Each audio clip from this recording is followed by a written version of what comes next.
Narasaraopet engineering college మా గుంటూరు పక్కన ఉంటుంది. నేను స్టేజ్ దిగగానే ఒక అమ్మాయి నన్ను పట్టుకుంది.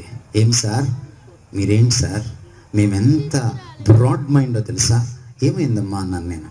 మీకు చాలా నేరో మైండ్ సార్ అంది. ఏమైంది అని అన్నాను. ఏంటి సార్ ఏమయ్యేది? మేము అందరూ ఒక్కటే అంటాం, మీరేమో యేసు ఒక్కడే అంటారు, ఇది కరెక్ట్ కాదు అంది. నేను అమ్మాయితో అన్నాను, అనుకోకపోతే ఓ ప్రశ్న వేయచ్చా అని అడిగాను నేను. అప్పుడు అమ్మాయి సరే సార్ వేయండి అంది. ఏ ఇయర్ చదువుతున్నారు మీరు? నేను ఎంసీఏ ఫైనల్ ఇయర్ సార్ అంది. ఓ ఎంసీఏ ఫైనల్ ఇయరా, పెళ్ళి అవుతుందా అని అడిగాను. ఎందుకు అవ్వదు సార్ అని అంది. అదే అవుతుంది కదా, అయినప్పుడు జస్ట్ ఇమాజిన్ మొదటి రోజు మీ ఆయన నీ దగ్గరికి వచ్చి నువ్వు కూడా నా భార్య అంటే నీకు ఎలా ఉంటుంది అని అడిగాను. అదేంటి సార్ అలా అన్నారు అంది.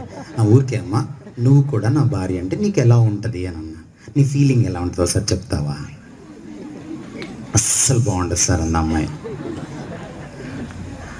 మరి ఒక భార్యకి భర్త తనకే చెందాలి అంత నిష్ట ఉంటే, ఎవరమ్మా మీ ఆయన అంటే ఆయన కూడా అని పరిచయం ఎవరైనా చేస్తారా?